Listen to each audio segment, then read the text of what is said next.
গ্রীষ্মকালের সুগন্ধি ফুলগুলির মধ্যে এই দোলন চাঁপা অন্যতম।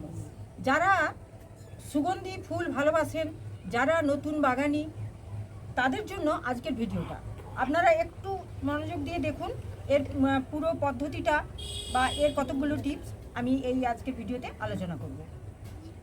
তো যারা একটু দেখে নিন, যারা চেনেন না দোলন চাঁপার কন্দ কেমন হয়। এই হলো দোলন চাঁপার কন্দ। এর প্রত্যেকটা গাঁট থেকে আদার মতো এইরকম গাছ বেরোবে, গাছ বেরিয়ে এটা বড় হবে। আপনারা যদি নার্সারিতে খোঁজ করেন তাহলে এইরকম একটি চারা পাবেন। এইরকম এই কন্দগুলো অনলাইনে পাওয়া যায়, কিন্তু সেটা হয়তো সবসময় ভালো হয় না। নার্সারিতে আপনারা এরকম গাছ, রেডি গাছ, একটি প্যাকেটের মধ্যে গাছ পেয়ে যাবেন। এটা আমার বাগানের, তাই এটা আমি টবে লাগাবো, এইভাবে আমি এটা নিয়েছি। তো আসুন আজকে এইটাই বা কীভাবে লাগাবেন আর এই চারাগুলোই বা কীভাবে প্রতিস্থাপন করবেন এই ভিডিও আপনাদেরকে দিয়ে দিই। প্রথমে আমাদের একটা মাটি তৈরি করতে হবে। এর মাটিটা কিন্তু খুব একটা হালকাও হয় না আর খুব একটা ভারীও হয় না। এর জন্যে বাগানের মাটি নিতে হবে। এক টব আমি বাগানের মাটি নিচ্ছি। তার আগে বলে নিই, এইখানে টব আপনাদেরকে নিতে হবে একটু বড় সড়ো, কেননা এই গাছটা বেশ একটু বড় হবে, হয়তো বা কাঠি দিতে হবে। খুব একটা ভেঙে পড়ে না, কিন্তু গাছটা বেশ বড় হয়, বড় হয়ে এর থেকে স্টিক উঠে ফুল দেয়। তো এর জন্য একটু ভারী মাটি করতে হবে, আর এতে খুব একটা হালকা মাটি লাগে না। আর এই যে মাটিটা নিলাম, এর সাথে আমি অনেকটা পুরানো গোবর সার নিয়ে নিলাম, আর একটু এতে বালির কিছুটা দিলাম। যদিও আমার বেলে মাটি, তবু আমি কিছুটা এতে বালি মেশালাম। আর এতে যা দিতে হবে একটুখানি ভার্মি কম্পোস্ট, যেহেতু টবে লাগানো হবে তাই একটু খাবার দাবার এতে দিতে হবে। আর এর জন্য একটুখানি মিশ্র যে জৈব সারটা, সেটা আমি এক মুঠো দিয়ে দিলাম। আর কিছুই লাগবে না এতে। আর এই মাটিটা এইভাবে আপনারা তৈরি করে নেবেন। মাটিটা তৈরি হয়ে গেল। এবার আসি এই টবটার কথায়। আপনারা এই রকম বড় সাইজের টবে লাগাতে পারেন, 12 ইঞ্চি 14 ইঞ্চি টবেও লাগাতে পারেন, বা একটা যদি গাছ থাকে একটার জন্য 10 ইঞ্চি টব। 12 ইঞ্চি টব লাগালে ভালো হয়, কেননা এই কন্দগুলো আদার মতোই বৃদ্ধি পাবে, আর তার থেকেও আবার পরবর্তীকালে গাছ হবে।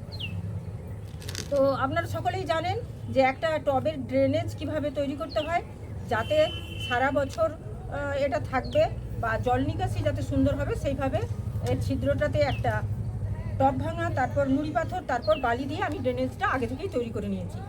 ড্রেনেজটা বলতেই হয়, কেননা যেহেতু এটা জল নিকাশির একটা সমস্যা হয়, সেই জন্য এটা ভালোভাবে তৈরি করাই দরকার। তো এবার আমি এতে মাটিটা ভরে দেব কিছুটা।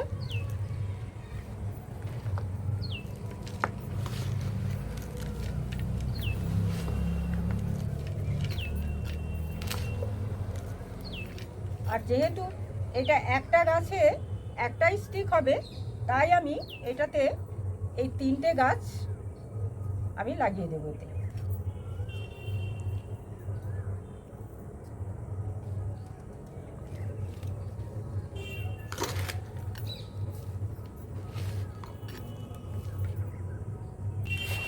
এই সুগন্ধি ফুলের গাছ আপনারা যদি বাড়িতে করেন, একটা স্টিক উঠে ফুল দিলেই আপনাদের দেখবেন সারা উঠোন এর সুগন্ধে ভরে যাবে, চাঁপা ফুলের গন্ধে।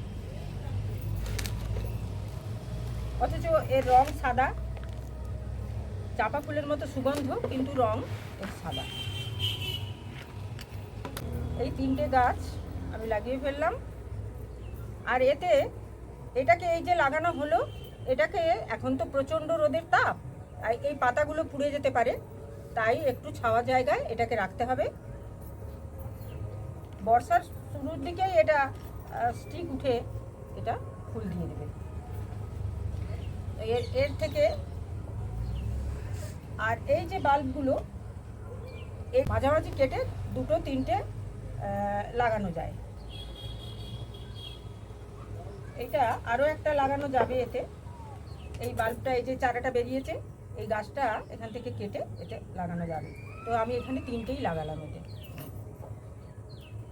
এবার এটাতে ভর্তি করে জল দিয়ে দিতে হবে। এই হয়ে গেল প্রতিস্থাপন। এবার এর পরিচর্যা আর তেমন কিছুই এতে করতে হয় না। খাবার এই যে যা দিয়ে লাগালাম, এরপরে আপনারা ওই হাড়ের গুঁড়ো শিংকুচি মিশ্রিত যে জৈব খাবার, সেই খাবার আপনারা মাঝে সাঝে দিতে পারেন, খুব একটা লাগে না। আর ওই ভার্মি কম্পোস্ট, এর ওপরে ভার্মি কম্পোস্ট আপনারা দিতে পারেন। আর বর্ষাকালে আর তেমন কিছু খাবার লাগে না, এটা ফুল দিয়ে দেবে। একটু পটাশ জাতীয় খাবার আপনারা দিতে পারেন, এর বেশি কিছু লাগে না। তারপর এটাকে এর স্টিকগুলো হয়ে গেলে, স্টিক যখন ফুল দিয়ে দিবে, ফুল অনেক দিন পর্যন্ত থাকে, রজনীগন্ধার মতো একটা স্টিকে অনেক ফুল হয়। এবার সেই ফুল শেষে তখন স্টিকটা আপনারা একটু, গাছটা একটু ম্যাচিওর হলে তারপর আপনারা এই স্টিকগুলো কেটে দিতে হবে অর্ধেক করে। তার এর আর বিশেষ কিছু পরিচর্যা নেই, ফ্যাঙ্গিসাইড লাগে না এতে, আর খুব একটা কীটনাশকও লাগে না। তবু যদি কোনো রকম এই পাতাগুলো হয়তো বাইরের কোনো পোকা যদি পাতাগুলো খায়, বাগানে যে কীটনাশক আপনারা দিয়ে থাকেন সেই কীটনাশক একটু দেবেন। আলাদা করে কোনো নির্দিষ্ট কোনো কীটনাশক এতে দিতে হয় না। যাক, এই ছিল আমার আজকে দোলন চাপা প্রতিস্থাপনের ভিডিও। যদি ভিডিওটা আপনাদের ভালো লাগে তাহলে একটু লাইক, শেয়ার, কমেন্ট করবেন। আর এই রকম ভিডিও পেতে আমার চ্যানেলটাকে সাবস্ক্রাইব করবেন। নমস্কার।